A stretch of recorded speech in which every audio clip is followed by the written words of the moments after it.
Formula One doesn't deal in sentiment. It's fast, ruthless, and unrelenting. It doesn't reward fairy tales, it crushes them. But once in a while, amid the noise and the money and the politics, something happens that slips through the cracks. A moment that shouldn't exist. In 1997, Damon Hill, a world champion turned outsider, climbed into a car many considered the worst on the grid. And for nearly 77 laps in the searing Hungarian heat, he just didn't compete.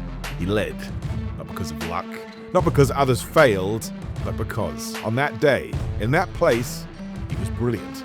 This isn't just a story about near victory, it's a story about defiance, about dignity, about one man, one forgotten team who refused to disappear quietly.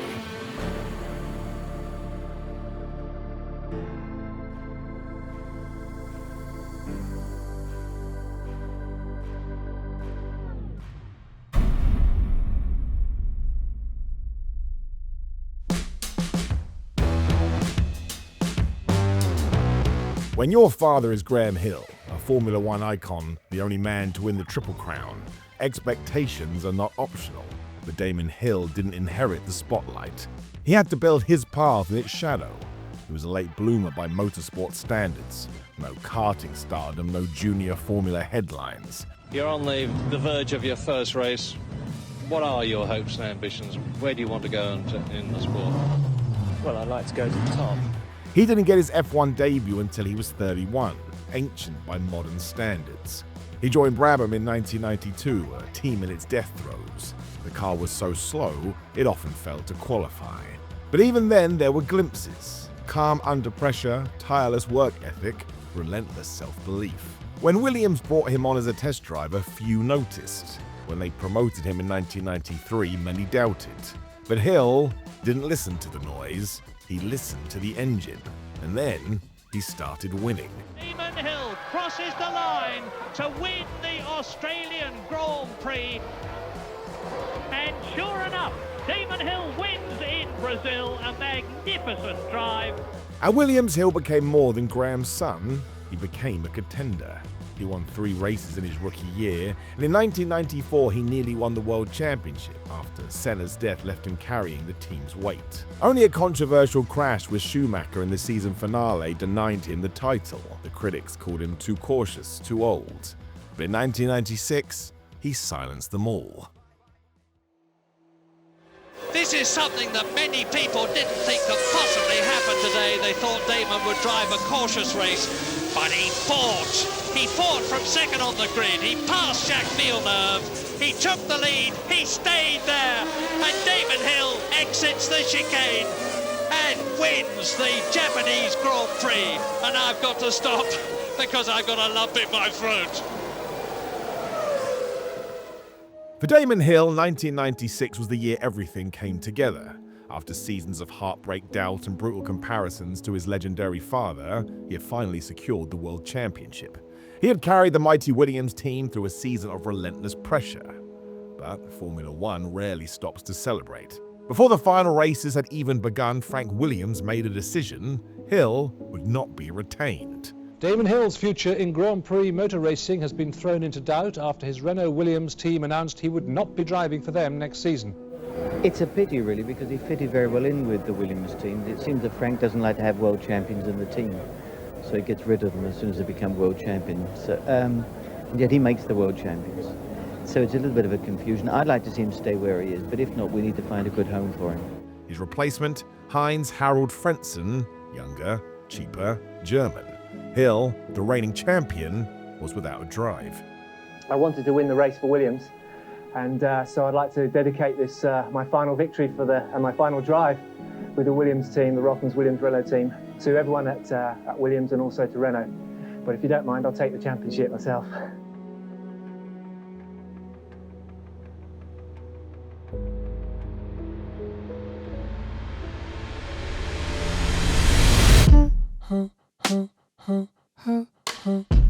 When the music stopped, only one seat remained: Arrows, a team that hadn't won a single Grand Prix in nearly 20 years. Their cars were underdeveloped, underpowered, and more often than not, underwhelming.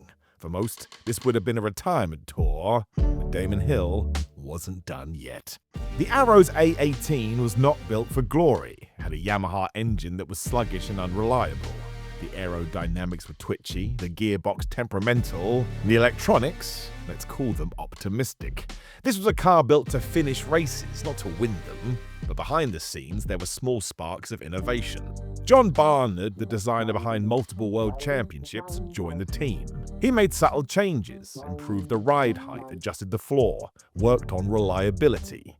It didn't transform the car overnight, but it was progress, slow, quiet progress. 1997 didn't start with promise. In Australia, his car barely made the formation lap. In Brazil, it failed again. By mid-season, he had scored a single point. The Arrows was fragile, temperamental, and difficult to trust. And yet, he kept showing up. The world had moved on.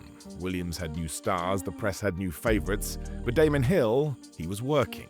He wasn't chasing podiums, he was chasing progress. It was invisible progress. Quiet. Gradual. Then came Budapest.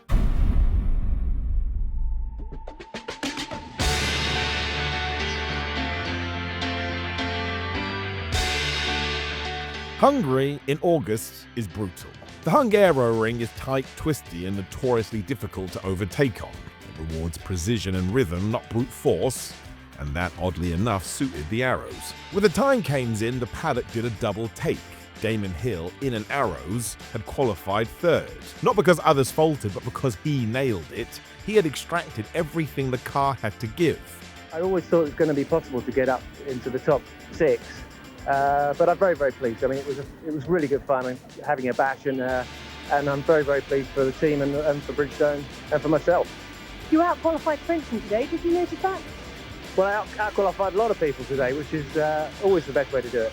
Now then, Damon Hill's totally unexpected appearance at the front row of the grid has raised all our hopes here, because historically, if you don't start in the front three, you don't win at the Hungaroring. Still, few believed it would last more than a few laps. They were wrong. When the lights went out, Hill launched with surgical precision. He passed Villeneuve into turn 1, then he began to stalk Schumacher. And on lap 11, without drama, without hesitation, he passed him too. Just like that, Damon Hill led the Hungarian Grand Prix. Oh boy! Damon Hill goes into the lead of the Hungarian Grand Prix. And then, something strange happened. He didn't just hold the lead, he extended it. Lap 11, Damon leads again in Hungary, and what is more, he has done something that the others may find very, very difficult indeed, because Michael Schumacher is undoubtedly holding everybody up. Lap after lap he pulled away. The Arrows, that awkward, inconsistent machine, was untouchable. Damon Hill leads by 5 seconds. 5 incredible seconds. I can hardly believe my eyes as I watch this happening before them. And Hill, he was driving like a man reborn. With 5 laps remaining, Hill's lead was immense, the race was his, and then it wasn't. And with Damon Hill on his 75th lap, let's go back to Louise Goodman to see how things are in the Arrows garage. They're not going very well, I'm afraid, Murray. Damon's just come on the radio to say that he's having a problem with his throttle. It's not backing off properly. Well, can we, Martin, what's that mean? What's the news? It's an electronic throttle on the car. There's no cable between the throttle pedal and the engine, and so it's an electronic signal that moves the throttle, and obviously the potentiometer that operates that, or the computer software that understands the potentiometer, is not doing what it should be doing. The car began to brake beneath him. The gearbox wouldn't shift. The throttle response lagged. He was stuck in a single gear, crawling through corners, praying it would last just one more lap. Slowing Damon Hill, there he is. Oh no, he's cruising, Murray. He's absolutely cruising. He's obviously lost a lot of use of the throttle or something. Look, he's going very, very slowly. The Arrows was dying, and Hill knew it. He fought to the line. He nursed the car through every bend, every straight, as the roar of Villeneuve's engine grew louder. Then, with just meters to go, he was passed. Oh, Damon, the whole of the world's heart will go. Villeneuve takes to the grass. Villeneuve took the win. Hill crossed the line in second, 8 seconds from history.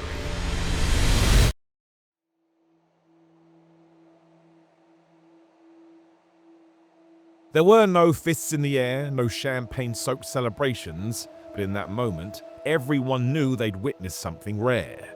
Damon Hill had taken the slowest car on the grid and nearly won. Not through chaos, not through luck, but through sheer brilliance. For Arrows, it was the highest finish in team history. They would never win a race. They would go bankrupt just 5 years later.